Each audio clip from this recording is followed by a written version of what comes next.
Hi hello नमस्कार, स्वागत है आप सभी का फिर से एक बार आपके अपने इस प्यारे से YouTube चैनल पर जिसका नाम है physics Gyan by Mukesh Nayak sir. My name is Manoj Singh Rajput और आज मैं लेके आया हूँ आप सभी के लिए एक ब्रांड न्यू लेसन जिसका नाम है थर्मोडायनामिक्स। बेसिकली हम इस सीरीज में क्या कर रहे हैं, हम इस सीरीज में हर एक चैप्टर का जो बेसिक है वो कवर करके चैप्टर को पढ़ने के लिए रेडी हो रहे हैं, है ना। वो बोलते हैं ना वार्म अप, हम जैसा करते हैं वार्म अप हम कर रहे हैं। मेन मैच के पहले हम वार्म अप करने की कोशिश कर रहे हैं ताकि हम जब मेन चैप्टर पढ़ेंगे कि तो हमारी जो कंसेप्ट है वो हमारे दिमाग में बिल्कुल छप जाएगी, है ना। क्योंकि आप यहाँ पर कुछ नए चीज़ें समझेंगे, सीखेंगे, आपके कानों पे पड़ेगी। तब आप जब न्यू लेसन वो तब एक्चुअल लेसन जब शुरू करोगे तो वहां पर आपको चीजें नई नई लगेगी। ठीक है, चलिए on that note let's begin. Thermodynamic एक बहुत ही इंटरेस्टिंग, बहुत ही यूजफुल और एक सिलेबस के पॉइंट ऑफ व्यू से बहुत ही इंपॉर्टेंट लेसन है। ये आपके बोर्ड के लिए इंपॉर्टेंट है, या आपके सीईटी के लिए इंपॉर्टेंट है। ठीक है, चलिए शुरू करते हैं। थर्मोडायनामिक्स क्या है? Thermodynamics is a branch of physics and engineering which deals with the study associated with heat, internal energy and work done. Okay, जो कि इंटर कन्वर्टेबल होते हैं। हम हीट को वर्क डन में या फिर इंटर एनर्जी में कन्वर्ट कर सकते हैं। हम किसको भी किसी के भी फॉर्म में कन्वर्ट कर सकते हैं। तो मिला जुला के इन तीनों का स्टडी हम इसके अंडर करते हैं। ओके, चलो अभी एक्चुअली कुछ चीजों के बारे में बात करते हैं जो आपको बेसिक जानना जरूरी है।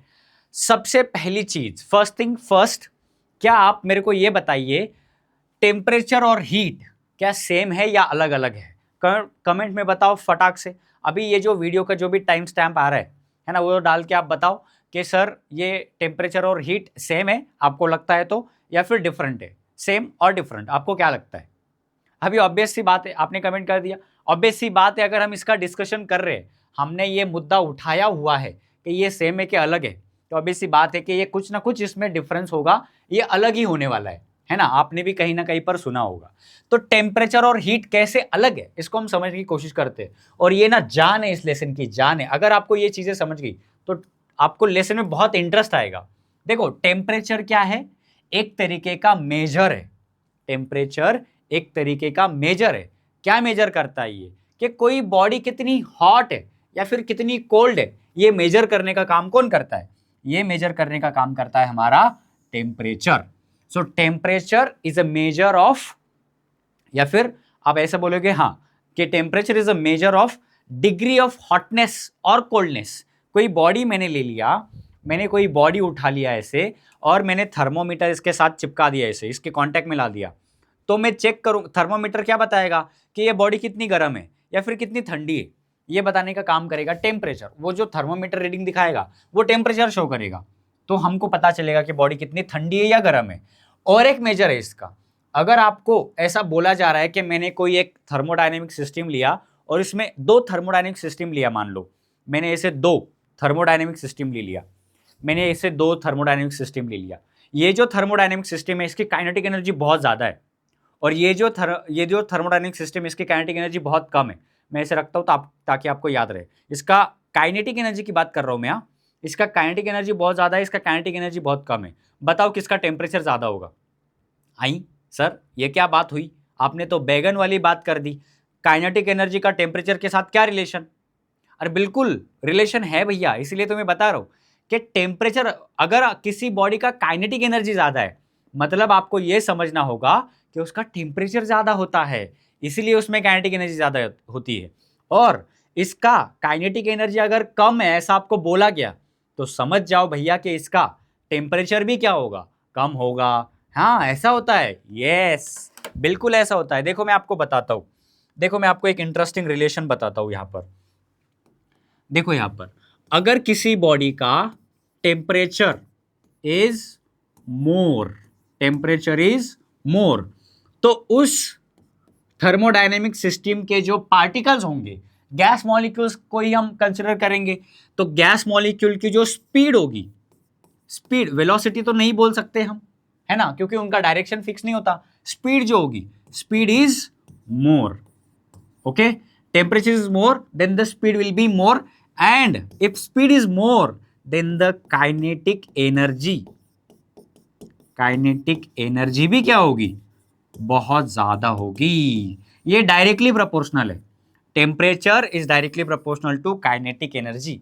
जितना ज्यादा टेम्परेचर उतनी ज्यादा काइनेटिक एनर्जी। उसका रीजन क्या है, क्योंकि टेम्परेचर बढ़ने से स्पीड बढ़ जाएगी, स्पीड बढ़ने से काइनेटिक एनर्जी बढ़ जाएगी। मैं आपको इंटरेस्टिंग यहाँ पर फिनोमेना दिखाता हूँ, चलो मैं बाद में दिखाऊंगा उसको, फिलहाल इतना आप समझ लो।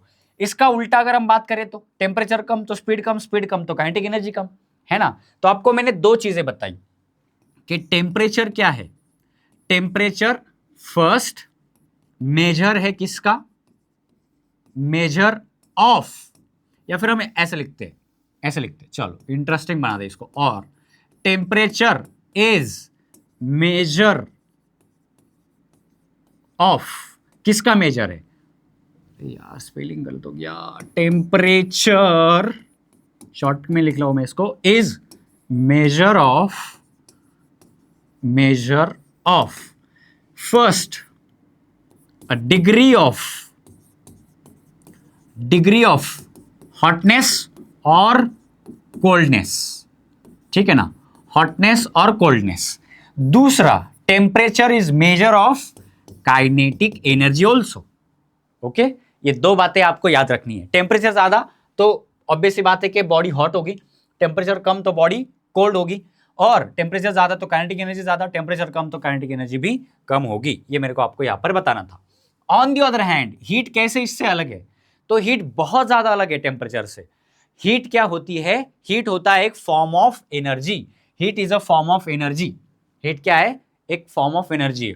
और इसमें और एक इंपॉर्टेंट बात जो आपको याद रखनी है, जो मेरे को वैल्यू एडिशन करके बताना है आपको, ये तो आपको पता ही होगा पहले से कि heat is a form of energy. आप अलग क्या बता रहे हो सर, तो मैं आपको ये बताना चाहता हूं अलग से कि हीट एक स्पेशल फॉर्म ऑफ एनर्जी है जो हमेशा कहीं पर भी रुका नहीं होता है। ये हीट एक ऐसी फॉर्म ऑफ एनर्जी है जो हमेशा एक जगह से दूसरी जगह पे बहती रहती है, फ्लो करती रहती है।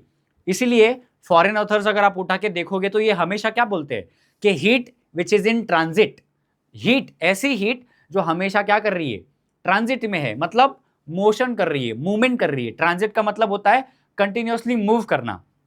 अगर आप किसी ई कॉमर्स प्लेटफॉर्म से अगर कोई चीज ऑर्डर करते हो और आप उसका स्टेटस जब चेक करते हो तो आपको दिखाता है कि your parcel is in transit, मतलब वो रुका हुआ है नहीं कहीं पे, वो कंटिन्यूअसली एक जगह से दूसरी जगह, दूसरी जगह से तीसरी जगह पे मूव कर रहा है, इसलिए वो ट्रांजिट वर्ड यूज करते हैं।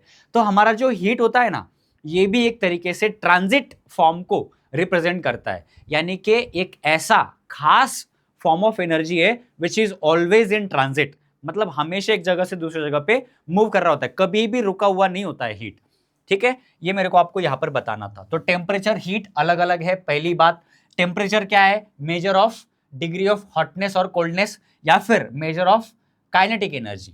ठीक है, दूसरा हीट क्या है, heat is a form of energy which is always in transit. Transit में होती है सर, मतलब एक जगह से दूसरी जगह पे ट्रैवल करती रहेगी हमेशा, ऑफ कोर्स, लेकिन कहां से कहां ट्रैवल करेगी ये बताओ सर। तो हमेशा याद रखना, हॉट बॉडी से लेके कोल्ड बॉडी के तरफ हमारी हीट नेचुरली ट्रांजिट में रहती है या फिर ट्रैवल करती है, फ्लो करती है, हमेशा हॉट बॉडी से निकलकर कोल्ड बॉडी की तरफ जाएगी। क्या सर कभी ऐसा होगा कि कोल्ड बॉडी से निकलकर हॉट बॉडी में जाएगी? इल्ले, ऐसा नहीं होगा भैया, ऐसा कभी नहीं होगा। हाँ, अगर आपको ऐसा कराना है तो ये नेचुरली नहीं होगा, आपको इसके लिए कुछ ना कुछ वर्क डालना पड़ेगा, वहां पर कुछ ना कुछ काम करना पड़ेगा। क्या सर ऐसा कोई डिवाइस आता है ये काम करने वाला? बिल्कुल आता है। आप रेफ्रिजरेटर यूज करते हो आपके घर में, वो क्या करता है, वो यही तो काम करता है, वो आपको कोल्ड बॉडी का टेम्परेचर निकाल के हॉट बॉडी में डालता है, कोल्ड रीजन का टेम्परेचर निकाल के हॉट रीजन में भेजता है। लेकिन वहां पर हमने क्या लगाया, हमने वहां पर पूरा सिस्टम लगाया हुआ है ना, रेफ्रिजरेशन का सिस्टम हमने लगाया हुआ है, इवेपोरेटर है वहां पर, क्या हमने कंप्रेसर लगाया हुआ है। तो ये पूरा प्रोसेस है, हम वहां पर मैकेनिकल वर्क करके ये सारी चीजें करते हैं। जैसे कि आपके टंकी में, ऊपर वाले टंकी में मान लो पानी भरा है ना, तो वहां से आप जैसे ही नॉब ओपन करोगे आपके नलके का, तो वो फटाक से पानी नीचे आएगा, है ना, नेचुरली। वहां पर आपको कोई मोटर लगाने की जरूरत नहीं है। लेकिन वही नीचे ग्राउंड फ्लोर पे भरा हुआ पानी आपको ऊपर टंकी, फर्स्ट फ्लोर पे रखी हुई टंकी पे डालना है, तो ये कैसे ऑटोमेटिक जाएगा? उसको डांटो, चलो ऊपर निकलो, नहीं जाएगा। नल के पास लगा उसको, वो क्या ऊपर जाएगा? नहीं जाएगा। ये जा नहीं सकता नेचुरली, लेकिन हम इसको भेज सकते हैं। वो करने के लिए हमको क्या करना पड़ेगा? मैकेनिकल वर्क देना पड़ेगा, हमको वो टिल्लू सी मोटर लगानी पड़ेगी, उसकी मदद से वो पानी ऊपर जाएगा। वैसे ही नेचुरली हॉटर रीजन से कोल्डर रीजन में हीट ट्रैवल करती है, फ्लो करती है, बहती है। ओके, लेकिन अगर हमको कोल्ड रीजन से हॉट रीजन में हीट को भेजना है, भेज सकते हैं हम, लेकिन नेचुरली नहीं जाएगा। इसके लिए हमको मैकेनिकल वर्क करना पड़ेगा। ठीक है, ये बातें आपको जाननी पड़ेगी। ठीक है, और एक मैं बात बताऊं, मेरे को एक बात याद आ रही है कि मेरे को और क्या याद आ रहा है, मेरे को एक चीज याद आ रही है कि पहले ना हीट को फ्लूइड माना जाता था। आपको पता है ये इंटरेस्टिंग फैक्ट कि हीट को पहले फ्लूइड माना जाता था। फ्लूइड का मतलब क्या होता है आपको पता है? फ्लूइड का मतलब होता है something which has ability to flow, है ना। ये डेफिनेशन है किसका? फ्लूइड का। तो इस हिसाब से तो हमारी हीट भी क्या करती है? फ्लो करती है ना, एक जगह से दूसरी जगह पे। तो उस हिसाब से तो हीट तो फ्लो हो गई। लेकिन बाद में पता चला, क्या पता चला? कि हीट फ्लो तो करती है, लेकिन हम इसको यूज करके किसी ना किसी नॉन फॉर्म में कन्वर्ट कर सकते हैं। तो इसलिए हीट को एक एनर्जी बोला गया बाद में, है ना। कैसे एनर्जी कैसे बोलते हैं हम? एनर्जी उस चीज को बोलते हैं जिसको हम लेके किसी ना किसी नॉन फॉर्म में कन्वर्ट कर सकते हैं। तो हीट को लेके हम किसी ना किसी नॉन फॉर्म में कन्वर्ट कर सकते हैं। तो जैसे सोलर एनर्जी, सोलर पैनल हमने यूज करके क्या किया है? हम वो एनर्जी लेते हैं, हीट एनर्जी, और उसको अलग अलग फॉर्म में कन्वर्ट कर देते हैं। तो वैसे हमारा हीट भी क्या है? एक फॉर्म ऑफ एनर्जी है। ये आपको जानना है। टेम्परेचर जब हम मेजर करते हैं तो टेम्परेचर का जो यूनिट है वो केल्विन होता है, या SI यूनिट की हम बात करते हैं ऑब्वियसली, है ना। और जब हम हीट को मेजर करते हैं तो वो हम मेजर करते हैं जूल में। क्यों जूल में? क्योंकि वो एक फॉर्म ऑफ एनर्जी है, और फॉर्म ऑफ एनर्जी हम जूल में मेजर करते हैं। आई होप मैंने आपको बहुत ज्यादा डिटेल में बताया। और एक चीज जो आपको जाननी है सीईटी के पॉइंट ऑफ व्यू से, ये जरूरी रहेगा कि अगर आपको, कई बार ऐसा होता है कि हीट जो होती है वो कैलोरीज में भी मेजर की जाती है, ठीक है ना। तो 1 कैलोरी का आपको कन्वर्जन पता होना चाहिए जूल में। ठीक है, ये उल्टा याद नहीं रखा तो चलेगा कि जूल का कैलोरी में कितना होता है, लेकिन 1 calorie is how many joule, ये आपको पता होना चाहिए। ओके, तो 1 कैलोरी इज 4.184, या फिर 186 भी बोला जाता है कई बार। 18 याद रखो, 4.18 जूल, ये क्या है? एक कैलोरी का कन्वर्जन है जूल में। याद रखना है आपको ये। ओके, तो आई होप मैंने आपको सारी बातें डिटेल में बता दी है। यहाँ पर कुछ एग्जांपल बताए देखो, कि अगर आप एक हॉट टी का कप लोगे, उसमें स्पून डाल दोगे, तो ये गर्म चीज जो हमारी चाय है उसका जो हीट है वो धीरे धीरे ट्रैवल करते करते ये स्पून में आ जाएगा। और जैसे ही आप कुछ टाइम के बाद स्पून को पकड़ोगे तो स्पून भी गर्म हुआ होगा। गर्म स्पून तो ठंडा था, लेकिन चाय गर्म थी, तो उसके कांटेक्ट में आने की वजह से हीट का क्या हुआ? ट्रांसफर हुआ। कहाँ से? हॉट रीजन से कोल्ड रीजन में, हॉट बॉडी से कोल्ड बॉडी में। ठीक है ना। तो इस तरीके से तो हीट हमेशा हमेशा ट्रैवल करती रहती है, एक जगह पे कभी भी रुकी नहीं होती। ठीक है, अगर सर दोनों चीजें सेम टेम्परेचर पे होगी तो तब भी क्या हीट ट्रैवल करेगी? आप सोच के मेरे को बताओ, मैं बताऊंगा आपको अगले स्लाइड में जब हम इक्विलिब्रियम की बात करेंगे। तब तक आप सोचो। आइस मेल्ट हो रहा है, तो यहां पर भी क्या हीट ट्रैवल कर रही है? हीट का फ्लो हो रहा है? बिल्कुल हो रहा है। अभी ये जो हमारा आइस है ये लोअर टेम्परेचर पे है, और जो सराउंडिंग है इसके आसपास ये हाई टेम्परेचर पर है। उससे उसके कंपैरिजन में ज्यादा टेम्परेचर है वहां पर सराउंडिंग में। तो क्या होगा? सराउंडिंग से टेम्परेचर ट्रैवल करेगा आइस में, क्या आइस से सराउंडिंग में ट्रैवल करेगा? हमने अभी सीखा हॉट रीजन से कोल्ड रीजन में जाना चाहिए, तो surrounding is at higher temperature, तो वहां से हीट निकल के आइस में ट्रैवल करेगी, और आइस से भी सराउंडिंग में हीट ट्रैवल करेगी, लेकिन कम। देखो ये बात समझो आप, हमेशा ऐसा नहीं होता है कि एक बॉडी से निकलकर दूसरे बॉडी में ही हीट जाती है। ये हॉट बॉडी है और ये कोल्ड बॉडी है। आप ये बात समझो, बहुत आपका कंसेप्ट क्लियर होगा। यहां पर भी इसमें, यहां से निकल के इसमें हीट जाती है, ओके, और इससे भी निकल के हीट इसमें जाती है, लेकिन the amount of heat going out from hot region to the cold region is greater than the amount of heat is going from cold region to the hot region। आप समझ रहे हो चीजों को? कोल्ड रीजन से भी heat निकलेगी, लेकिन वो इतनी कम होगी कि वो बहुत कम होगी कंपैरेटिवली जितनी हीट निकल रही है हॉट रीजन से कोल्ड रीजन में जाने के लिए। तो एक्सचेंज दोनों तरफ हो रहा है भैया, दोनों तरफ हीट जाती है, लेकिन हॉट बॉडी से निकलने वाली हीट का जो सॉरी मैग्नीट्यूड ज्यादा होगा, ओके, और कोल्ड बॉडी से निकलने वाला मैग्नीट्यूड कम होगा, ठीक है। तो ये याद रखना, ये कंसेप्ट है, बहुत बढ़िया है ये, ओके। यहां पर क्विक समरी दी है, आप इसको पढ़ लेना, मैं अभी इसमें टाइम वेस्ट नहीं करेंगे। हम आगे बढ़ते हैं अभी सेकेंड स्लाइड पे, जो हमारा क्या है, थर्मल इक्विलिब्रियम, जो कि आपको जानना जरूरी है। What do you mean by equilibrium? पहले तो इक्विलिब्रियम वर्ड का मीनिंग बताओ। आपने ये वर्ड है ना हर जगह पे सुना होगा, केमिस्ट्री में, फिजिक्स में, आई गेस बायोलॉजी में भी सुना होगा, ठीक है। इक्विलिब्रियम का मतलब होता है at rest, at one situation, किसी भी एक जगह पे, एक रुकी हुई स्थिति में, जिसको हम बोलते हैं इक्विलिब्रियम। तो इक्विलिब्रियम यहां पर हम क्यों बात कर रहे हैं? हमको थर्मल इक्विलिब्रियम एक बहुत ही इंपॉर्टेंट टर्म समझना है। थर्मल इक्विलिब्रियम का मतलब होता है कि देखो, हमने जैसे स्पून और हॉट टी का एग्जांपल लिया था, क्या हो रहा था कि हमने जब गर्म चाय में हमने स्पून को ऐसे रख दिया, तो जो गर्म चाय थी उसका टेम्परेचर, हॉट बॉडी थी वो, तो उसका टेम्परेचर निकल के, हीट निकल के कहां पर ट्रैवल कर दिया, स्पून में ट्रैवल कर लिया। लेकिन ये कब तक होगा? जब तक दोनों का टेम्परेचर इक्वल नहीं हो जाता, है ना। तो ऐसे सिचुएशन में हम क्या बोलेंगे कि वो दोनों हीट एक्सचेंज करना कब रुक गया? जब दोनों का टेम्परेचर इक्वल हो गया। और उस इक्वल टेम्परेचर के सिचुएशन को ही, कंडीशन को ही हम क्या बोलते हैं? Thermal equilibrium. मान लो, और एक मैं अच्छे तरीके से समझाता हूं कि हमने एक हॉट बॉडी लिया और एक कोल्ड बॉडी लिया। ये लाल वाला गर्म है और ये ब्लू वाला ठंडा है। दोनों को हमने फिजिकली कांटेक्ट में लाया, क्या होगा? Amount of heat going out from the hot body will be more than the amount of heat coming out of the cold body. तो ये दोनों कांटेक्ट में आने की वजह से ये ठंडा होगा, जो गर्म है वो ठंडा होगा, और जो ठंडा है वो गर्म होगा। और एक मोमेंट ऐसा आएगा, एक टाइम ऐसा आएगा कि दोनों का टेम्परेचर बराबर हो जाएगा, ठीक है। तो उस टाइम पे, उस सिचुएशन को हम क्या बोलेंगे? थर्मल इक्विलिब्रियम बोलेंगे। आप समझ रहे हो? इसको हम बोलते हैं थर्मल इक्विलिब्रियम, ठीक है ना। मतलब अब देखो, अगर हम थोड़ा सा मैकेनिकल फोर्स के बारे में समझे, मैं ऐसा स्टेडीली खड़ा रह सकता हूं हर सरफेस पे, इसका मतलब क्या है कि मेरे पे कोई फोर्स नहीं लग रहा? ऐसा नहीं है। मेरे पे लगने वाले फोर्सेस है, लेकिन जितने फोर्स राइट में लग रहे उतने ही लेफ्ट में लग रहे, जितना अपवर्ड लग रहा है उतना ही फोर्स डाउनवर्ड लग रहा है। इसीलिए मैं ऐसा रेस्ट में रह पा रहा हूं, है ना, रुक सकता हूं। लेकिन अगर मेरे को किसी ने इधर से धक्का दे दिया तो क्या होगा? मैं इक्विलिब्रियम के बाहर आ जाऊंगा।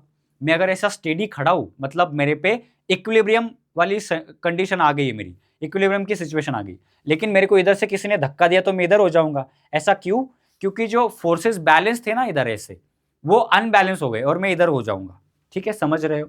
तो वैसे ही यहां पर है, अगर टेम्परेचर इक्वल हो गया दो बॉडीज का, तो थर्मल इक्विलिब्रियम की कंडीशन अचीव हो जाएगी, समझ रहे हो? लेकिन फिर से मैं एक बात फिर से बताना चाह रहा हूं, यहां पर थर्मल इक्विलिब्रियम से ना लोग बहुत कंफ्यूज हो जाते हैं कि हाँ, अभी हीट एक्सचेंज होना बंद हो गया, थर्मल इक्विलिब्रियम आ गया सर, समझ गया हमको कि अब हीट ट्रांसफर नहीं होगी। नहीं, गलत। हीट ट्रांसफर होगी, हीट कभी भी रुकती नहीं है भैया, हीट ट्रांसफर होगी। लेकिन जितनी हीट ए में से बी में जा रही है निकल के, उतनी ही अभी हीट बी से निकलकर ए में जा रही है। हीट कभी रुकेगी नहीं ट्रांसफर होना, वो उतनी होगी, ट्रांसफर ही होगी, ठीक है। लेकिन अमाउंट दोनों का सेम होगा अभी इस बार ट्रांसफर होने का। जब हॉट बॉडी ज्यादा हॉट थी और कोल्ड बॉडी ज्यादा कोल्ड थी, तो अमाउंट ऑफ हीट जब ए से बी में जा रही थी वो ज्यादा थी एज कंपेयर टू बी से निकलकर जो हीट ए में जा रही थी। आप समझो इस बात को थोड़ा सा, ठीक है ना। ये कंसेप्ट है भैया, ये समझ गया आपको तो बहुत मजा आएगा इस चैप्टर में। तो जितनी हीट ए से निकलकर बी में जा रही थी वो ज्यादा थी कंपैरेटिवली बी से निकलकर जितनी हीट ए में जा रही थी। ये होता रहेगा होता रहेगा। एक मोमेंट ऐसा आएगा कि जितनी हीट ए से निकलकर बी में जा रही है उतनी हीट बी से निकलकर ए में जाएगी। ये है थर्मल इक्विलिब्रियम। थर्मल इक्विलिब्रियम का मतलब ये नहीं है कि दोनों में अभी हीट एक्सचेंज बंद हो गया। हीट एक्सचेंज तो हो रहा है, लेकिन amount of heat exchange equal हो गया। ए और बी दोनों इक्वल मैग्नीट्यूड के हीट एक्सचेंज कर रहे हैं। आप समझ रहे हो, है ना। नेट हीट एक्सचेंज 0 हो गया वहां पर, ठीक है। तो मैंने आपको ये बहुत अच्छे से समझाया, आई होप, ठीक है। यहां पर क्या क्या दिया देखो। What is equilibrium? Equilibrium is a state in which macroscopic properties remain constant with time, ठीक है। मैक्रोस्कोपिक प्रॉपर्टी में कोई चेंज नहीं आता। थर्मल इक्विलिब्रियम मैंने बहुत डिटेल में बताया आपको। Two systems are in thermal equilibrium if they have the same temperature. Temperature दोनों का सेम है तो वो थर्मल इक्विलिब्रियम में होगे। यहां पर डेल्टा टी क्या होगा, अभी जीरो होगा। टी जीरो नहीं होगा, डेल्टा टी जीरो होगा, चेंज इन टेम्परेचर जीरो होगा। ये डेल्टा लगाने का मतलब होता है चेंज, वो जीरो होगा यहां पर। No heat flow between them, है ना। नो हीट फ्लो होने का मतलब क्या है कि दोनों में equal amount of heat transfer होगी। No heat transfer condition at thermal equilibrium, heat flows from hot to cold and cold to hot equal rates, ठीक है। Therefore no net heat transfer takes place. No net heat मतलब Q zero नहीं होगा, ये गलत है। Delta Q क्या होगा, जीरो होगा, समझे। चेंज इन हीट क्या होगा, जीरो होगा, ठीक है, समझ रहे हो। ये थर्मल इक्विलिब्रियम है।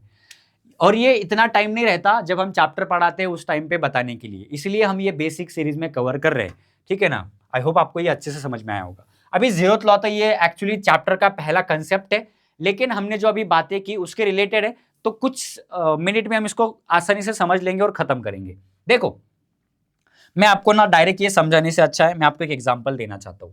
मान लो मैंने 3 फल लिए, मैंने लिया मैंगो, ठीक है, और मैंने लिया एप्पल, और मैंने लिया गुआवा, है ना, गुआवा। गुआवा करेक्ट, ठीक है, देख लो स्पेलिंग। मैंगो लिया मैंने, मैंगो। मान लो मेरे पास इतने मैंगो है, इतने मैंगोज है कि उनका वजन एप्पल के बराबर आ रहा है, ठीक है। मेरे पास मैंगोज इतने हैं, मैंगोज का वजन कितना है मेरा, और एप्पल का वजन कितना है, वो इक्वल है। मान लो मैंगो और एप्पल मेरे सेम ही दिख रहे हैं, मैं अभी ड्राइंग नहीं निकालता, जान दो, है ना। मैंगो और एप्पल का जो वेट है ना, weight of mango is equal to weight of apple, ऐसे मैंने बोला। और मैंने बोला कि weight of mango is equal to weight of guava. मैंने क्या किया, मैंने मैंगो का वेट और एप्पल का वेट कंपेयर किया, और मेरे को पता चला कि ये इक्वल है। और फिर मैंने मैंगो का वेट और गुआवा का वेट कंपेयर किया, और मेरे को पता चला कि ये इक्वल है। तो मैं ऐसा क्या बोल सकता हूं, क्या मैं ऐसा बोल सकता हूं कि weight of apple is automatically will be equal to weight of guava. अरे आप समझे, मैंने क्या किया, मैंने मैंगो का वेट कंपेयर किया एप्पल के साथ एक बार, और एक बार मैंने मैंगो का वेट कंपेयर किया गुआवा के साथ, जो कि इक्वल आए, है ना। तो मेरे को बिना कंपेयर किए, किसका, एप्पल का वेट और गुआवा का वेट, मैं ये बता सकता हूं कि ये इक्वल है ना, कर सकते ना मैं ऐसा, है ना। तो वैसा ही यहां पर कुछ मामला है। अगर मैंने ए बॉडी का टेम्परेचर कंपेयर किया किसके साथ, सी बॉडी के साथ, और मेरे को ऐसा पता चला कि these two bodies are in thermal equilibrium, कि ये दो बॉडी का जो टेम्परेचर है वो सेम है, मतलब वो थर्मल इक्विलिब्रियम में है। फिर मैंने क्या किया, ये बी बॉडी का टेम्परेचर मैंने कंपेयर किया फिर से सी बॉडी के साथ, सी कॉमन है दोनों में, सी बॉडी के साथ। तो ऐसा पता चला कि बी बॉडी भी थर्मल इक्विलिब्रियम में है, किसके साथ, सी बॉडी के साथ। तो मैं बिना कंपेयर किए ये बता सकता हूं कि A body is in thermal equilibrium with B body. अरे आप समझे कि अगर ए सी के साथ थर्मल इक्विलिब्रियम में है, बी सी के साथ थर्मल इक्विलिब्रियम में है, तो मैं बिना कंपेयर किए ये बता दूंगा कि ए और बी भी थर्मल इक्विलिब्रियम में होंगे। यही कहना है किसका, जीरोथ लॉ का, यही है जीरोथ लॉ, है ना। देखो यहां पर एक्सप्लेन किया है, A is in thermal equilibrium with C, B is in equilibrium with सी।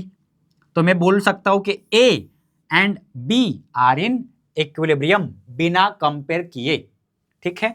और यही हम यूज करते हैं कहां पर, हमारा थर्मोमीटर का जो प्रिंसिपल है वो इसी लॉ पे तो काम करता है। हम क्या करते हैं, मेरे को मान लो इस बॉडी का टेम्परेचर मेजर करना है, तो ये मेरा थर्मोमीटर है, मैं इसको फिजिकली इसके कांटेक्ट में लाता हूँ, हमने उसमें मर्क्यूरी भरा रहता है, तो वो बहुत सेंसिटिव होता है, वो टेम्परेचर को तुरंत रिएक्ट कर जाता है कि जो भी टेम्परेचर होगा उसको उसके जैसे वो रिएक्ट करेगा। तो एक्चुअली ये मर्क्यूरी में जो राइज है वो करता रहेगा, है ना, करता रहेगा कब तक, जब तक ये बॉडी और ये बॉडी थर्मल इक्विलिब्रियम में नहीं आ जाता। हमारा थर्मोमीटर हमारे जिसका टेम्परेचर हमको मेजर करना है उसके इक्विलिब्रियम में नहीं आ जाता, और वो तब तक टेम्परेचर बढ़ता रहेगा, तो हमको ऑटोमेटिकली इसका टेम्परेचर पता चल जाएगा। ओके, तो ये जीरोथ लॉ का पूरा कंसेप्ट है। देखो यहाँ पर मैथमेटिकली भी बताया कि temperature of body A is equal to temperature of body C, and if temperature of body A is equal to temperature of body C. तो देखो ये दोनों का जो टी सी कॉमन है, तो मैं क्या लिख सकता हूँ, टी सी को हटा के यहाँ पर टी बी डाल सकता हूँ, तो T A is equal to T B, है ना। यही हमारा जीरोथ लॉ। आई होप आपको ये समझ में आया होगा। नहीं भी आया होगा तो चैप्टर के टाइम पे ये और हम डिटेल में इसकी बात करते हैं, और मैंने तो पूरा आपको बता ही दिया है। आगे बात करते हैं सिस्टम, सराउंडिंग और बाउंड्री की। Very very important. System, surrounding और बाउंड्री क्या होता है? देखो, हम थर्मोडायनेमिक्स में किसी ना किसी बॉडी का, किसी ना किसी सिस्टम का स्टडी कर रहे होते हैं।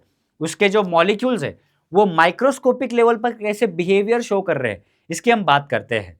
तो बेसिकली जो थर्मोडायनेमिक सिस्टम है हमारा, उसको हम एज्यूम करते हैं। और थर्मोडायनेमिक सिस्टम हम किसको बोलते हैं? थर्मोडायनेमिक सिस्टम हम उसको बोलते हैं जिसके पास एबिलिटी होती है हीट को एक्सचेंज करके लेने की, है ना। मतलब क्या कि वो हीट को ऐड भी कर सकता है, हीट को निकाल भी सकता है। ऐसी एबिलिटी जिसके पास होगी, that body, that substance can act as a thermodynamic system. तो सर हमारी बॉडी भी तो ऐसे करती है। ठंडी के दिनों में हमारी बॉडी का टेम्परेचर लो हो जाता है, समर डेज में हमारी बॉडी का टेम्परेचर बढ़ जाता है। तो क्या हमारी बॉडी भी एक थर्मोडायनेमिक सिस्टम होगी? यस, आपकी बॉडी भी एक थर्मोडायनेमिक सिस्टम बोल के एक्ट कर सकती है। चाय में भरा हुआ कप नहीं, कप में भरी हुई जो चाय है ये भी एक थर्मोडायनेमिक सिस्टम है। हमने सिलेंडर में भरा हुआ गैस, ये भी एक थर्मोडायनेमिक सिस्टम है, जिसके पास भी एबिलिटी है हीट के वजह से हीट को एक्सचेंज करने की, उसको हम थर्मोडायनेमिक सिस्टम बोलेंगे। एक आइस क्यूब भी हमने ले लिया तो वो भी एक थर्मोडायनेमिक सिस्टम है, ठीक है। तो system, the part of the universe which choose to study, जिसका हमको स्टडी करना है। और याद रखना, उसके पास एबिलिटी होनी चाहिए हीट को एक्सचेंज करने की, नहीं तो फिर वो कुछ किसी काम का नहीं है, ठीक है। और ऑलमोस्ट ये सभी बॉडीज में होती है एबिलिटी, ठीक है। सराउंडिंग क्या होता है? सिस्टम को छोड़ के उसके आसपास जो भी यूनिवर्स प्रेजेंट है, जो भी सराउंडिंग प्रेजेंट है, उसी को तो हम सराउंडिंग बोलेंगे, एनवायरमेंट को, ठीक है। और बाउंड्री क्या है? बाउंड्री एक इमेजिनरी और रियल एक लाइन है, एक क्या है, सरफेस है, जो क्या करता है, हमारे सिस्टम को सराउंडिंग से अलग करता है, ठीक है ना। सिस्टम और सराउंडिंग को अलग करने वाली इमेजिनरी और रियल लाइन, हम उसको क्या बोलेंगे? बाउंड्री बोलेंगे। तो आई होप आपको सिस्टम, सराउंडिंग और बाउंड्री समझ में आया होगा। बहुत चिल्लर है, ठीक है ना, बहुत ही चिल्लर है, ठीक है। तो ये है सिस्टम, सराउंडिंग और बाउंड्री। हमारे पास सिस्टम के होते हैं 3 type, open system, close system और आइसोलेटेड सिस्टम। मैं बहुत फटाफट बताऊंगा क्योंकि चैप्टर में ये फिर से पढ़ना है, ये एक्चुअली चैप्टर के कंसेप्ट है, लेकिन हम बेसिक में कवर कर रहे हैं, बहुत फास्ट पढ़ेंगे इसको। ओपन सिस्टम क्या होते हैं? ओपन सिस्टम मतलब ऐसी सिस्टम, मैं आपको एक ही एग्जांपल से ये बता देता हूं। मान लो हमने एक चाय का कप ले लिया, ऐसा, ये हमारा चाय का कप है, ठीक है, ये हमारा चाय का कप है, ठीक है, ये चाय का कप है, इसमें चाय भरी हुई है, इसमें पूरी ऐसी चाय भरी हुई है। अगर ये ऐसा आपने गर्म चाय का कप ऐसा रख दिया टेबल पे, तो it will behave as a open system. क्यों? क्योंकि इसमें से हीट भी बाहर जाएगी और इसमें से ना कुछ मैटर भी बाहर जाएगा। तो open system is a type of system which has ability to exchange both matter and energy with its surrounding. तो ऐसे सिस्टम को हम क्या बोलते हैं? ओपन सिस्टम बोलते हैं, जिसमें से एनर्जी भी बाहर जाएगी और मैटर भी बाहर जाएगा, ठीक है ना। तो ऐसे सिस्टम को हम क्या बोलेंगे? इसको हम बोलेंगे ओपन सिस्टम। लेकिन इसी चाय को कप को मैंने ऐसे ढक दिया, ऐसे उसके ऊपर से लीड रख दिया, ऐसे कुछ ढक्कन रख दिया, तो क्या होगा? अभी मैंने मैटर को एक्सचेंज होने से रोक दिया, लेकिन हीट तो ट्रैवल करेगी। हीट तो ऐसी चीज है कि जो फ्लो करेगी, है ना। तो मैटर तो कहीं नहीं जा रहा, लेकिन एनर्जी का फ्लो हो रहा है, तो ये बिहेव करेगी एज अ क्लोज सिस्टम, ठीक है। अभी इसी चाय को मैंने गर्मा गर्म इस चाय को क्या कर दिया? थर्मल फ्लास्क में डाल दिया। इसी चाय को मैंने थर्मल फ्लास्क में डाल दिया। अभी यहां पर ना मैटर एक्सचेंज होगा ना एनर्जी, क्योंकि हमारा ये जो थर्मल फ्लास्क है, इसकी जो वॉल्स होती है ना, ये एडियाबैटिक होती है, ये आइसोलेटेड होती है, ये सिस्टम और सराउंडिंग को कंप्लीटली सेपरेट कर देती है।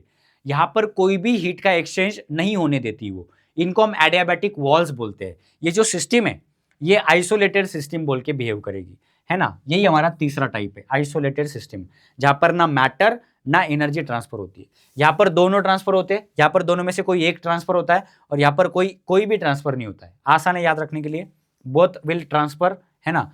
वन विल ट्रांसफर, कौन सा? एनर्जी ट्रांसफर होगी, मैटर ट्रांसफर नहीं होगा। ओके, ट्रांसफर मतलब एक्सचेंज, और आइसोलेटेड में कोई भी एक्सचेंज नहीं होगा, ठीक है। वैसे भी आपको कुछ एग्जाम्पल बताए, ओपन का गर्म चाय की प्याली है, ओके, क्लोज सिस्टम में कुकर है, प्रेशर कुकर, और आइसोलेटेड सिस्टम में थर्मल फ्लास्क का एग्जाम्पल दिया हुआ है आपको, ठीक है, ठीक है, ठीक है, ठीक है, boundary can be real, okay, ये तो ठीक है। देन नेक्स्ट है हमारे पास microscopic idea of gas. Microscopic idea हमको लेनी है गैस की, बहुत इंपॉर्टेंट है। इसका मैं आपको ना कुछ एनिमेशन दिखाऊंगा। देखो पहली बात, तीन बातें हमको यहां पर करनी है। पहली बात क्या है, मॉलिक्यूल्स आर ऑलवेज मूविंग।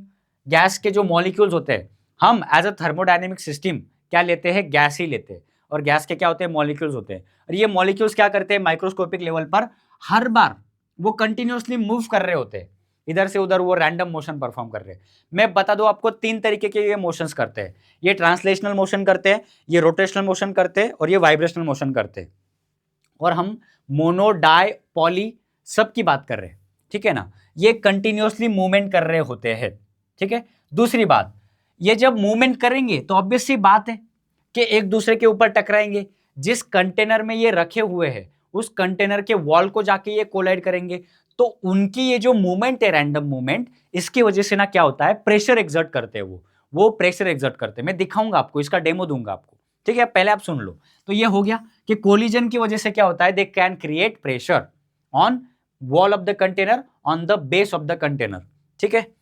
तीसरी बात हमको क्या करनी है, देखो यहां पर फास्टर मॉलिक्यूल हाई टेम्परेचर, या फिर मैं इसको ना उल्टा बोलना पसंद करता हूं, more is the temperature more will be the speed of the molecule, है ना। मैंने आपको पहले भी बताया, ये टेम्परेचर ज्यादा तो स्पीड ज्यादा, और स्पीड ज्यादा तो काइनेटिक एनर्जी ज्यादा, और टेम्परेचर ज्यादा तो स्पीड ज्यादा, और स्पीड ज्यादा तो प्रेशर भी ज्यादा। ये याद रखना सारी चीजें।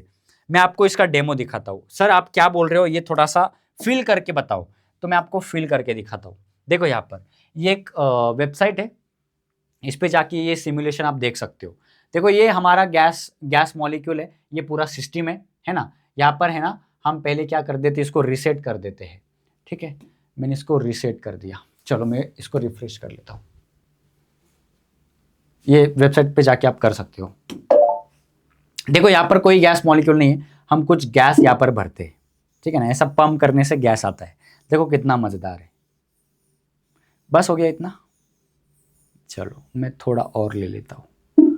ओके, इतने गैस के मॉलिक्यूल्स हमने ले लिए। इसके वजह से इतने मॉलिक्यूल अभी ये मूवमेंट कर रहे हैं कंटिन्यूअसली। हमने कुछ हीट दिया नहीं, कुछ नहीं दिया। ये जो रूम टेम्परेचर है इसकी वजह से ये इस तरीके का मूवमेंट कर रहे हैं। ये प्रैक्टिकल सिचुएशन है, एक्चुअली ऐसा गैस के पार्टिकल बिहेव करते हैं। प्रेशर देखो कितना दिखा रहा है, 35 36 एटमॉस्फेरिक प्रेशर यहाँ पर दिखा रहा है। यहाँ पर देखो हमारे पास एक कंटेनर है, हम यहाँ से इसको क्या कर सकते हैं, हीट कर सकते हैं। मैं थोड़ा सा हीट करूंगा इसको। आप ध्यान देना कि प्रेशर में क्या चेंज आता है, हम वॉल्यूम चेंज नहीं कर रहे, है ना। ओके, मैं कुछ हीट देता हूं। देखो हीट देने से इनका जो मूवमेंट है, आप देख रहे हो, इनका रैंडमनेस बढ़ गया। ये ज्यादा तेजी से मूव करने लग गए। और इधर ध्यान दो आप, प्रेशर भी बढ़ गया। तो और मैंने अभी हीट देना बंद कर दिया, तो इनका मूवमेंट अभी उतना ही रहेगा, ठीक है। मूवमेंट बढ़ गया पहले से। और प्रेशर देखो पहले 35 36 था, 100 हो गया। तो हमने जो सीखा, हमने क्या सीखा कि टेम्परेचर बढ़ाने से स्पीड बढ़ती है, स्पीड बढ़ने से काइनेटिक एनर्जी बढ़ती है। अभी काइनेटिक एनर्जी तो हम दिखा नहीं सकते, लेकिन जो हमको सीखना था कि प्रेशर बढ़ रहा है क्या, तो प्रेशर बढ़ गया। 35 था, 100 हो गया। अभी मैं क्या, ठंडा करने पर ऐसा उल्टा होगा कि प्रेशर कम होगा? बिल्कुल होगा। देखो यहां पर ध्यान दो, मैंने ना इसको बर्फ के कांटेक्ट में लाया, आइस के कांटेक्ट में लाया, तो क्या होगा, ये हॉट है अभी और ये कोल्ड है, तो इधर से हीट ट्रैवल करके इसमें आएगी। तो देखो प्रेशर क्या हो रहा है, घट रहा है। हमने इसको ओरिजिनल प्रेशर पे ला लिया, 35 36 कर दिया भैया। और कम करो प्रेशर, और कम करो प्रेशर। देखो कम कर दिया। जीरो करे क्या, जीरो करके देखते क्या होता है, जीरो करके देखते क्या होता है। एकदम ही मूवमेंट कम हो गई। कितना मजेदार है, एकदम ही रुक गए पार्टिकल्स की मूवमेंट, है ना। ट्राई करते जीरो करने का। अभी वो बात अलग है कि जीरो होना थोड़ा सा लगभग इम्पॉसिबल है, लेकिन ट्राई करते हम, जीरो तक लेके जाने की कोशिश करते, है ना। क्योंकि कुछ ना कुछ मूवमेंट तो वो करते ही रहेंगे। देखो अभी बहुत टाइम ले रहा है यहाँ जीरो होने में, बहुत टाइम ले रहा है जीरो होने में, बहुत टाइम ले रहा है जीरो होने में। जैसे मैं इसको छोड़ दूंगा ना, ये एटमॉस्फेरिक टेम्परेचर पे चला जाएगा, ठीक है। देखो जीरो नहीं हो रहा है, 0.2 पे आके रुक गया, क्योंकि पार्टिकल देखो कितना टाइम ले रहा है। अभी मैं इसको छोड़ दूंगा तो क्या होगा, पार्टिकल की धीरे धीरे मोशन बढ़ेगी। क्यों? क्योंकि धीरे धीरे ना ये एटमॉस्फेरिक टेम्परेचर को क्या कर लेंगे, एडॉप्ट कर लेंगे, ठीक है। ये आपको समझ गया कि क्या हो रहा है। हम जैसे ही हीट बढ़ाते हैं तो टेम्परेचर बढ़ाते हैं तो रैंडमनेस बढ़ता है, स्पीड बढ़ती है, स्पीड बढ़ने से काइनेटिक एनर्जी बढ़ती है। ये तो एक ये तो चीज आपको पता ही है, लेकिन आपको एक नई चीज पता चली कि प्रेशर भी बढ़ता है। ओके, ये आपको आई होप बहुत अच्छे तरीके से समझ गया होगा। इंटरनल एनर्जी की बात करते हैं। देखो हमको तीन चीजें बहुत इंपॉर्टेंट चैप्टर में। ओके, क्या क्या? क्यू, डब्ल्यू और इंटरनल एनर्जी। ये तीन चीजें बहुत इंपॉर्टेंट है। इंटरनल एनर्जी क्या होती है? बेसिकली जब पार्टिकल्स मूवमेंट कर रहे होते हैं तो इनके पास कुछ ना कुछ स्पीड होती है, और स्पीड जब होगी तो स्पीड की वजह से कौन सी एनर्जी होती है? काइनेटिक एनर्जी होती है। और उनके बीच में कुछ ना कुछ गैप भी रहता है और ये कोलिजन कर रहे होते हैं, तो कोलिजन करने की वजह से वहां पर पोटेंशियल एनर्जी भी आ जाती है। तो मोटा मोटा जो पार्टिकल्स गैस के होते हैं, मॉलिक्यूल जो होते हैं, इनके पास कुछ ना कुछ इंटरनल एनर्जी होती है। इसको हम यू से रिप्रेजेंट करते हैं, यू से। ठीक है, यू से हम इसको रिप्रेजेंट करेंगे। और हम कभी भी इंटरनल एनर्जी मेजर नहीं कर सकते, हम change in internal energy measure कर सकते हैं। Change in internal energy. और चेंज इन इंटरनल एनर्जी का हमारे पास एक फॉर्मूला है जो कि आपको फर्स्ट लॉ की मदद से मिलेगा, वहां पर भी हम सीखेंगे इसको, लेकिन याद रखना ये फॉर्मूला Q माइनस डब्ल्यू का इसका फॉर्मूला होता है। Increase in temperature, increase in internal energy. Very very important relation ये। Change in internal energy is directly proportional to change in temperature. यानी कि जितना ज्यादा टेम्परेचर उतना ज्यादा इंटरनल एनर्जी में चेंज आएगा, जितना कम टेम्परेचर उतना कम इंटरनल एनर्जी। आपको ये मतलब पावलावरती तुम्हाला हे यूज होणार आहे थर्मोडायनेमिक्स मध्ये, याद लक्षात ठेवा। वर्क डन डायरेक्टली प्रोपोर्शनल होता है चेंज इन वॉल्यूम को, और जो चेंज इन इंटरनल होती है ये डायरेक्टली प्रोपोर्शनल होती है टेम्परेचर को। मैं बहुत बारीक बारीक और इंपॉर्टेंट चीजें बता रहा हूं आपको, याद रखना। ये आपको याद आएगी, ये मैंने बताई हुई थी बेसिक लेक्चर में। ठीक है, जब हम चैप्टर पढ़ेंगे। वर्क डन बाय गैस की बात करते हैं, very very important. Work done by gas, देखो मैंने जैसे आपको बताया कि टेम्परेचर पे कौन डिपेंड करता है? Internal energy. और जो डब्ल्यू है ये किस पे डिपेंड करता है? ये डिपेंड करता है हमारा चेंज इन वॉल्यूम पे। ठीक है, अभी देखो हम हमेशा थर्मोडायनेमिक्स में ना पिस्टन सिलेंडर अरेंजमेंट लेते हैं। क्या लेते हैं? Piston cylinder arrangement. तो ये पिस्टन है जो नीचे ऊपर ऐसा मूव कर सकता है, ये सिलेंडर है हमारा। ठीक है, जैसे ही आप पिस्टन को नीचे दबाओगे इसको हम बोलते हैं कॉम्प्रेशन। जैसे ही आप पिस्टन को ऊपर लेके जाओगे इसको हम बोलते हैं एक्सपांशन, है ना? Compression expansion, compression expansion, compression expansion, ऐसा कंटिन्यूअसली हमारा पिस्टन सिलेंडर अरेंजमेंट क्या करता है? बिहेव करते रहता है। अगर क्या हो रहा है? एक्सपांशन हो रहा है, यहां पर एक्सपांशन लिखा हुआ है, यहां पर देखना एक्सपांशन हो रहा है, मतलब ये पिस्टन ऊपर जा रहा है, मतलब जो हमारा सिस्टम है ना उसका वॉल्यूम बढ़ रहा है। अगर वॉल्यूम बढ़ रहा है, अगर वॉल्यूम बढ़ रहा है या फिर एक्सपांशन हो रहा है, तो समझ जाने का कि work done by the system है। और work done by the system को हम क्या बोलते हैं? पॉजिटिव बोलते हैं। याद रखना, बहुत कंफ्यूजन होता है बच्चों में, बहुत ज्यादा। क्योंकि कंफ्यूजन होना लाजमी है, क्योंकि हम जो फिजिक्स में पढ़ते हैं इसका एग्जैक्टली उल्टा होता है केमिस्ट्री में। लेकिन हम फिजिक्स के पॉइंट ऑफ व्यू से देखेंगे तो सिस्टम हमारा हीरो है। अगर हमारा हीरो कुछ काम कर रहा है मतलब पॉजिटिव चीज है, तो सिस्टम अगर काम कर रही है, work done by the system है, तो वो क्या होगा? पॉजिटिव होगा। समझ रहे हो? तो एक्सपांशन मतलब वॉल्यूम का इंक्रीमेंट। मैं आपको दो तरीके बताऊंगा। देखो हमने एक चीज सीखी है कि वर्क डन किस पे डिपेंड करता है? वॉल्यूम पे।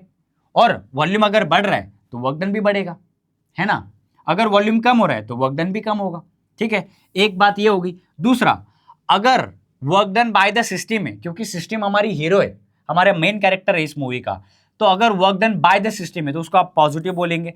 और work done on the system है, विलेन अभी हीरो को मार रहा है, तो बुरी बात है, बुरी चीज है। तो सराउंडिंग क्या कर रही है? सिस्टम पे वर्क कर रही है ना? तो नीचे आ रहा है पिस्टन, तो ये कॉम्प्रेशन है ना? और ये निगेटिव वर्क डन कहलाया जाता है। Work done on the system, work done by the system positive, work done on the system negative. ठीक है, समझ गए? बहुत बढ़िया। अभी हमारा ये जो वर्क डन का ये जो पूरा सिनारियो है, हम इसको ना क्या कर सकते हैं? पीवी ग्राफ की मदद से रिप्रेजेंट कर सकते हैं। और वो जो पीवी ग्राफ होता है उसके अंडर जो भी एरिया आता है ना, वही हमारा वर्क डन होता है। ठीक है, ये बात हम आगे भी करेंगे, लेकिन क्या आपको ये समझ गया? वर्क डन का आपको साइन कन्वेंशन समझ गया? वर्क डन का साइन कन्वेंशन समझ गया? मैं आपको हीट का साइन कन्वेंशन बता दूं, ये थोड़ा सा कंफ्यूज कर सकता है आपको, मैं अलग तरीके से बता देता हूं। मैं आपको हीट का, मैं आपको वर्क का, और मैं आपको इंटरनल एनर्जी का क्या बता देता हूं? साइन कन्वेंशन बता देता हूं। इंटरनल एनर्जी ये चैप्टर में भी पढ़ेंगे, लेकिन मैं आपको यहां पर भी बता दे रहा हूं। देखो ये मान लो हमारी थर्मोडायनेमिक सिस्टम है, अगर हीट सिस्टम में ऐड हो रही है, heat added to the system taken to be positive, Q क्या, heat added to the system, ये क्या लिया जाएगा, ये लिया जाएगा पॉजिटिव। और अगर ये प्लस क्यू है, और अगर हीट सिस्टम से निकल रही है बाहर, तो ये क्या होगा, माइनस क्यू होगा। मतलब heat removed, heat removed from the system, removed from the system taken to be negative. अरे समझे, अरे समझे कि नहीं, ये 2 point. Okay, that is all about heat. अभी देखो वर्क डन की बात करते हैं। वर्क डन में क्या होगा, वर्क डन में इससे कुछ थोड़ा अलग अलग है, या कुछ अलग क्या है, इसकी बात करते हैं। देखो वर्क डन है ना, वर्क डन सीधा मैं लिखता हूं, work done by the system होगा, work done by the system taken to be positive. Okay, बहुत सिंपल भाषा है। और work done on the system, work done on the system taken to be negative, इसको हम क्या लेंगे, निगेटिव लेंगे। इसी को ना अलग भाषा में क्या बोला जाता है, work done by the system को क्या बोला जाता है, work done on the surrounding. Work done by the system को ही क्या बोला जाता है, work done on the surrounding बोला जाता है। ठीक है, या फिर ये देखो ये नीचे क्या है, work done on the system है, इसी को हम क्या बोल सकते हैं, work done by the system, वो sorry by the surrounding, work done by the surrounding, है ना। आप कुछ भी याद रखो, ये याद रखोगे ना ज्यादा सिंपल होगा। ठीक है, ठीक है, मैंने आपको अलग तरीका भी बताया कि क्या होता है, मतलब चीज वही है, बस पैकेट अलग है, रिश्ता वही, सोच नहीं, कुमकुम भाग्य स्टार प्लस वाला मामला है ये, कि work done by the system को ही हम क्या बोल सकते हैं, work done on the surrounding, और work done on the system को ही हम क्या बोल सकते हैं, work done by the surrounding. थोड़ा सा समझो थोड़ा सा, डिप्रेशन में से बाहर आओ और चीजों को समझो। ठीक है ना। इंटरनल एनर्जी की बात करते हैं। अगर हमने हीट ऐड किया सिस्टम में, देखो फिर से मैं ऐसा सिस्टम ऐड करता हूं, बनाता हूं, अगर इंटरनल एनर्जी बढ़ गई सिस्टम की, है ना, इंटरनल एनर्जी बढ़ गई, या फिर मैं ऐसा बोलता हूं कि क्योंकि इंटरनल एनर्जी है ना टेम्परेचर पे डिपेंड करती है, तो मैं कैसे बताऊं आपको, देखो मैं आपको ऐसा बताता हूं, चेंज इन टेम्परेचर अगर बढ़ गया, टेम्परेचर का चेंज कैसा है, पॉजिटिव है, इंक्रीमेंट है, टेम्परेचर बढ़ रहा है सिस्टम का, है ना, सिस्टम का अगर टेम्परेचर बढ़ रहा है, change in temperature is positive, तो डेल्टा यू भी आपका क्या होगा, तो डेल्टा यू आपका क्या होगा, पॉजिटिव होगा। ठीक है, और अगर क्या हो रहा है, टेम्परेचर चेंज हो रहा है, कैसा, डिक्रीमेंट हो रहा है, तो आपका डेल्टा यू क्या हो जाएगा, निगेटिव हो जाएगा।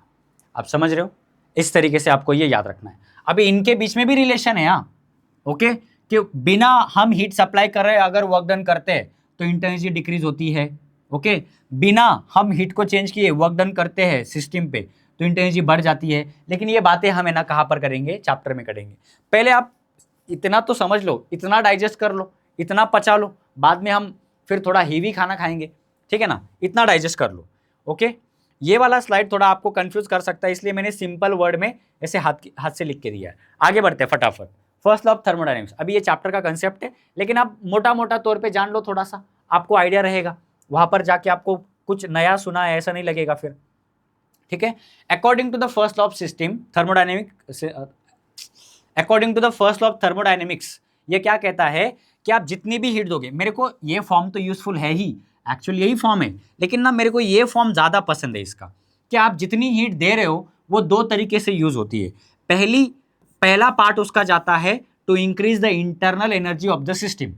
आप जो क्यू अमाउंट ऑफ हीट देते हो सिस्टम को, आपने Q amount of heat supply की सिस्टम को, तो 2 तरीके से यूज होगी। पहला उसका यूज होगा to increase the internal energy of the system, तब भी पूरा इंटरनल एनर्जी बढ़ने के बाद अगर कुछ हीट बच जाती है तो वो क्या कर लेगा, उसको वो यूज कर लेगा वर्क डन करने के लिए। तो मेरे को तो ये फॉर्म बहुत ज़्यादा पसंद है, और इसी से तो ये बना है ना। इसको आप इधर लेके आ जाओ, ये क्यू इधर आ जाएगा, है ना। तो यहां पर आपके पास ये दो फॉर्म है, delta U equals to Q minus W या फिर Q equals to delta U minus W. आप समझ रहे हो, सॉरी प्लस, हाँ यहाँ पर प्लस है, यहाँ पर माइनस है, यहाँ पर प्लस है। जो आप हीट दोगे इसमें से कुछ डेल्टा यू में जाएगी, मतलब चेंज इन इंटर एनर्जी करने में जाएगी, और बाकी का वर्क डन करने में जाएगा। ये प्लस है, ये माइनस है। ओके, ये फर्स्ट लॉ है। ये आप डिटेल में सीखोगे जब हम चैप्टर पढ़ेंगे तब, नहीं बोल के हमने यहाँ पर ले लिया। थर्मोडायनेमिक प्रोसेस की बात कर लेते हैं। थर्मोडायनेमिक प्रोसेस पे जाने से पहले हम पीवी डायग्राम की बात करते हैं। ओके, प्रोसेस से बाद में जाएंगे। पीवी डायग्राम क्या होता है? देखो, हम हमेशा जब भी किसी थर्मोडायनेमिक चेंज को क्या करते हैं, एक्सप्लेन करने की कोशिश करते हैं, तो हम थर्मोडायनेमिक स्टेट वेरिएबल्स का यूज करते हैं। थर्मोडायनेमिक स्टेट वेरिएबल क्या है? Pressure, volume, temperature, internal energy, okay, work, okay, और डेंसिटी, ये सारे हमारे थर्मोडायनेमिक स्टेट वेरिएबल है जो थर्मोडायनेमिक सिस्टम के स्टेट्स को रिप्रेजेंट करते हैं। ओके, लेकिन इसमें प्रेशर, वॉल्यूम और टेम्परेचर ये बहुत बड़े रोल प्ले करते हैं, ये हमारे मेन कैरेक्टर है, तो उसमें भी प्रेशर और वॉल्यूम बहुत जरूरी है। तो हम ना ग्राफ के मदद से प्रेशर और वॉल्यूम का जो चेंज है उसको रिप्रेजेंट करने की कोशिश करते हैं, और उसी डायग्राम को हम पीवी डायग्राम बोलते हैं, पीवी ग्राफ बोलते हैं। ठीक है, चलो हमेशा हम क्या करेंगे ना, एक्स एक्सिस पे वॉल्यूम लेंगे और वाई एक्सिस पे हम प्रेशर लेंगे, हमेशा। ये स्टैंडर्ड तरीका है इसको रिप्रेजेंट करने का। और हम किसी भी चेंज को इस तरीके से दिखाते हैं कि प्रेशर और वॉल्यूम कैसे बिहेव कर रहे हैं। और हमने ना केटीजी में हमने 3 लॉज सीखे थे गैस के, BCG, boys law, Charles law और गे-लुसाक्स लॉ। हमने वहां पर बॉयज लॉ में पढ़ा था कि प्रेशर और वॉल्यूम कैसे रिलेट करते हैं, दे आर इनवर्सली प्रोपोर्शनल, है ना, उनके बीच में इनवर्सली रिलेशन होता है। तो ये इस तरीके का ग्राफ हमेशा आपको देखने को मिलेगा कि प्रेशर और वॉल्यूम में किस तरीके से चेंज आ रहा है, ये डिपेंड करता है प्रोसेस पे। ठीक है, इस तरीके से हम ग्राफ रिप्रेजेंट करते हैं। देखो, ये PI VI है और ये PF VF का पोजीशन है ना। कभी कभी P1 V1 और P2 V2 भी शो करते हैं। यहाँ पर इनिशियल प्रेशर ये था और फाइनल प्रेशर ये यहाँ पर है इसके सामने। यहाँ पर ये इनिशियल वॉल्यूम ये था और फाइनल वॉल्यूम ये है। ठीक है, ये इनवर्सली प्रोपोर्शनल है, तो इनिशियली प्रेशर ज्यादा होगा, वॉल्यूम कम होगा। ओके, और बाद में वॉल्यूम बढ़ा तो प्रेशर को क्या होना पड़ेगा, कम होना पड़ेगा। ये ऐसा चेंज हो रहा है, देखो एरो दिखा रहा है ना, इधर से इधर सिस्टम में चेंज आया, इधर से इधर भी होगा तो ऐसा जाएगा। ओके, तो ये पीवी डायग्राम है हमारी। पीवी डायग्राम में सबसे जरूरी क्या है, पीवी डायग्राम करते क्यों हम ड्रॉ?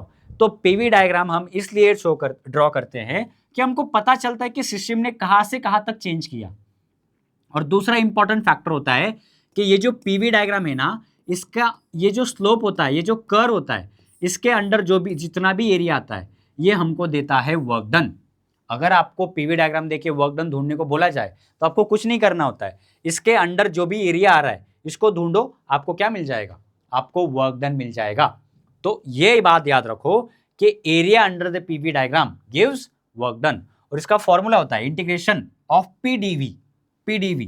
प्रेशर तो कांस्टेंट है मान लो, तो चेंज इन वॉल्यूम आया कहां से कहां तक, V1 से लेके V2 तक, तो ये आप कर लोगे इंटीग्रेशन तो आपको वर्क डन मिल जाएगा।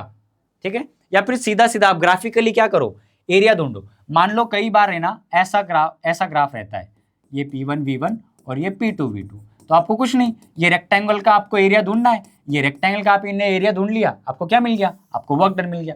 कभी कभी ऐसा साइक्लिक प्रोसेस होगा, ओके, तो वहां पर आपको एरिया ढूंढना है। ठीक है, ये सारी बातें हो गई। तो ये पीवी डायग्राम है। अभी ये जो पीवी डायग्राम है इसको हम यूज करते हैं थर्मोडायनेमिक प्रोसेसेस को समझने के लिए। ठीक है, हमारे पास कई सारे प्रोसेस है, 6 से 7 प्रोसेस है। यहाँ पर मेन 4 प्रोसेस बताए, isothermal, adiabatic, isochoric, isobaric. Isothermal मतलब कांस्टेंट टेम्परेचर होता है यहाँ पर, तो प्रेशर और वॉल्यूम इनवर्सली प्रोपोर्शनल है, तो ये इनवर्सली प्रोपोर्शनल का ग्राफ आता है, ये ऐसे यहाँ पर है ना, इनवर्सली प्रोपोर्शनल। दूसरा होता है हमारे पास आइसोकोरिक, यानी कि वॉल्यूम कांस्टेंट रहेगा। वॉल्यूम कांस्टेंट यानी कि देखो वॉल्यूम V1 भी वही है और V2 भी वही है, बस क्या हुआ, प्रेशर में चेंज आया। देन हम आइसोबैरिक की बात करते हैं। आइसोबैरिक में क्या होगा, प्रेशर कांस्टेंट होगा। प्रेशर कांस्टेंट मतलब ऐसा हॉरिजॉन्टल ग्राफ आएगा, है ना, कितना मजेदार है, प्रेशर कांस्टेंट है, वॉल्यूम चेंज हो रहा है बस V1 से लेके V2 तक या फिर V2 से लेके V1 तक। ठीक है, एक्सपांशन अगर हो रहा है तो इधर एरो रहेगा, एक्सपांशन हो रहा है तो इधर एरो, कॉम्प्रेशन हो रहा है तो एरो उल्टा हो जाएगा। ठीक है ना, एक्सपांशन कॉम्प्रेशन मैंने आपको समझाया था। मैंने एडियाबैटिक जानबूझ के लास्ट में रखा क्योंकि एक बहुत स्पेशल प्रोसेस है। यहाँ पर है ना PV/γ क्या होता है, कांस्टेंट होता है। ठीक है, ये रिलेशन इसके लिए अलग है।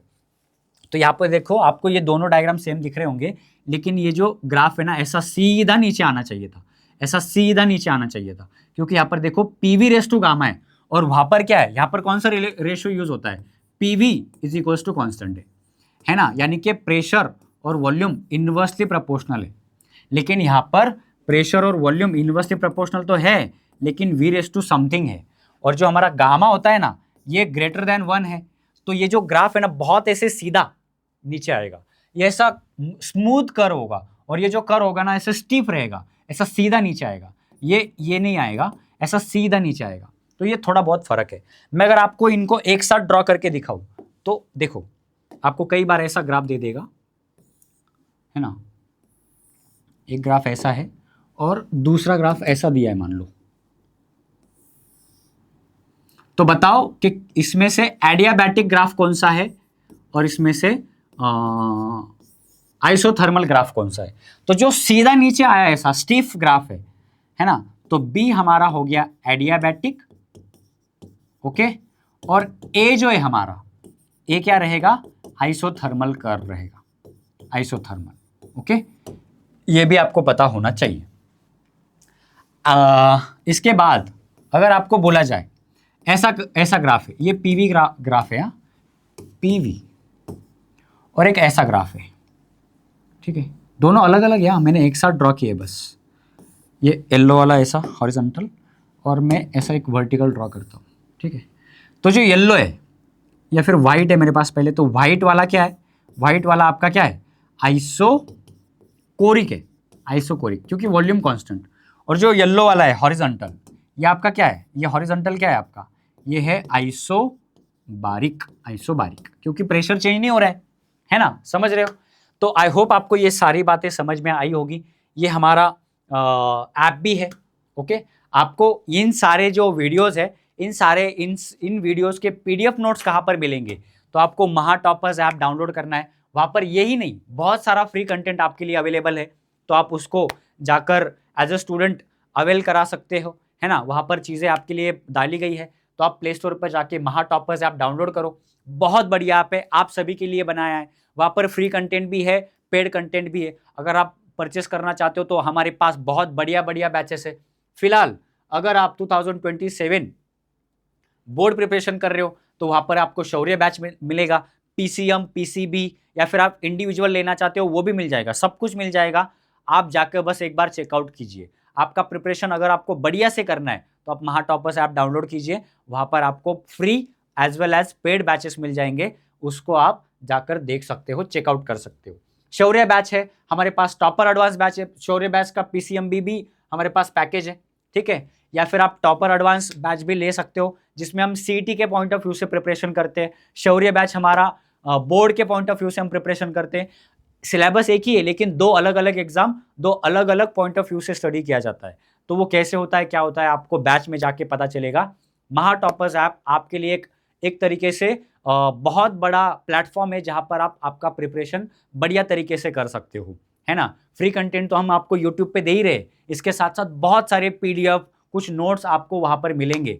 आप जाके वहां पर वो सारी चीज़ें कर सकते हो। उसके लिए आपको महा टॉपर्स ऐप डाउनलोड करना है। Free batches as well as paid batches आपको वहां पर मिल जाएंगे। तो इस वाले वीडियो में इतना ही। आई होप आपको थर्मोडायनेमिक्स का ये जो बेसिक है, ये लेक्चर बहुत ज़्यादा पसंद आया होगा। मैंने दिल से पढ़ाया हुआ है ना। मैं जब स्टूडेंट होता तो मेरे को अगर ये पढ़ने को मिलता तो बहुत बढ़िया मैं और कुछ कर सकता था, बहुत अच्छे तरीके से मैं स्टडी कर सकता था। आपको ये बेसिक सीरीज हमारी, ये हमारा प्रयास कैसा लग रहा है, कमेंट सेक्शन में एटलीस्ट कुछ अच्छे से कमेंट करके जाइए। अगर आपको पसंद आया होगा, चैनल को सब्सक्राइब कीजिए, हमारे महा टॉपर्स यूट्यूब चैनल को भी सब्सक्राइब कीजिए। वहाँ पर एक्चुअली हमारा ये वीडियो उसी पे आ रहा है, लेकिन हमारे कुछ हमारे जो चारों सर है डीएसएमएस, है ना, Dinesh sir, Sovin sir, Mukesh sir और सौरभ सर, इनके इंडिविजुअल चैनल्स भी है। वहाँ पर भी बहुत सारा कंटेंट आपको मिल रहा है ना। अभी ज़्यादा टाइम नहीं लूँगा मैं, वहाँ पर जाके आपके लिए सारी चीज़ें फ्री है। जितना फ्री मिल रहा है वो तो लो एटलीस्ट, ठीक है। चैनल को सब्सक्राइब करो, फॉलो करो, हम बहुत सारी चीज़ें आपके लिए लेके आ रहे हैं। ओके, तो इस वाले वीडियो में इतना ही। थैंक यू मेरे को सुनने के लिए, और बढ़िया रहिए, एकदम मज़े से रहिए, अपनी हेल्थ का केयर कीजिए और पढ़ाई करते रहिए। इस वाले वीडियो में यहीं पे रुकते हैं। Thank you, tata, good bye, Jai Hind.